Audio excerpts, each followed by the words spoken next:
Hello दोस्तों। आज हम एक बहुत ही जानी पहचानी चीज को अंदर से समझने वाले हैं। मतलब नेटफ्लिक्स जैसी स्ट्रीमिंग सर्विस ये आखिर चलती कैसे है।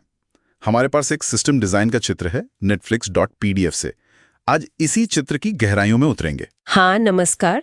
ये चित्र मैंने भी देखा। पहली नज़र में तो काफ़ी उलझा हुआ लगता है ना। बहुत सारे डिब्बे तीर इधर उधर। पर हाँ, इसे खोल कर देखते हैं कि ये सब मिलकर कैसे काम करते हैं। बिल्कुल। तो चलिए शुरू करते हैं। जैसे ही कोई ऐप खोलता है या वेबसाइट, सबसे पहली रिक्वेस्ट किधर जाती है?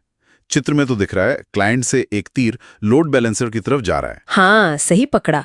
लोड बैलेंसर समझिए एक तरह का ट्रैफिक मैनेजर है। क्योंकि लाखों लोग एक ही टाइम पर कनेक्ट कर रहे होते हैं, तो सारी रिक्वेस्ट एक सर्वर पर नहीं भेज सकते, वो तो बैठ जाएगा। तो ये लोड बैलेंसर क्या करता है? इनकमिंग ट्रैफिक को होशियारी से अलग अलग वेब सर्वर पर भेज देता है।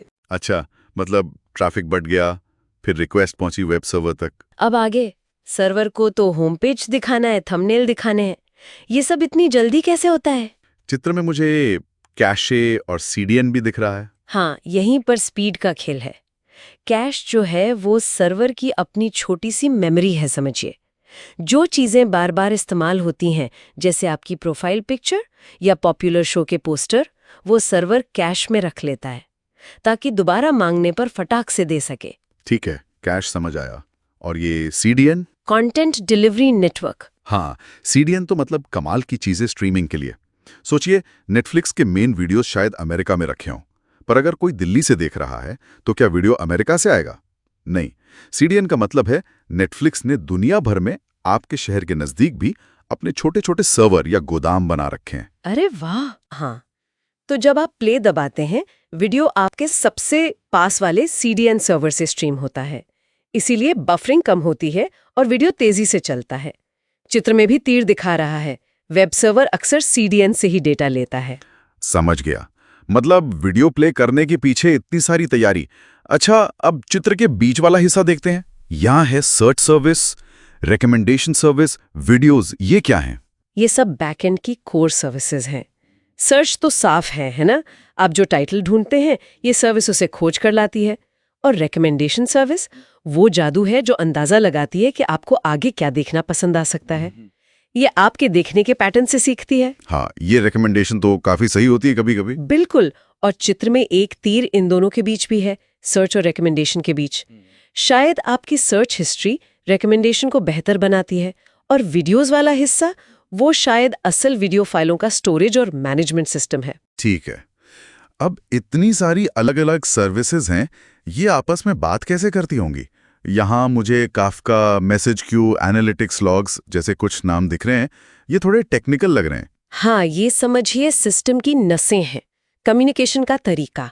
जब लाखों लोग एक साथ कुछ न कुछ कर रहे हैं, प्ले, पॉज, सर्च, तो बहुत सारा डेटा और मैसेज पैदा होता है।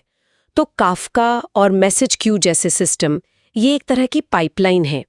ये सुनिश्चित करते हैं कि हर मैसेज सही सर्विस तक पहुंचे, खोए नहीं, भले ही कितना भी लोड हो। जैसे कौन क्या देख रहा है, ये जानकारी काफका के जरिए एनालिटिक्स और रिकमेंडेशन तक पहुंचती होगी। अच्छा, और ये एनालिटिक्स लॉग्स का क्या काम है? ये सिस्टम के रिकॉर्ड कीपर हैं। सब कुछ लॉग करते हैं। सिस्टम ठीक चल रहा है या नहीं, कहाँ एरर आ रहे हैं, लोग क्या ज्यादा देख रहे हैं, कहाँ ड्रॉप कर रहे हैं।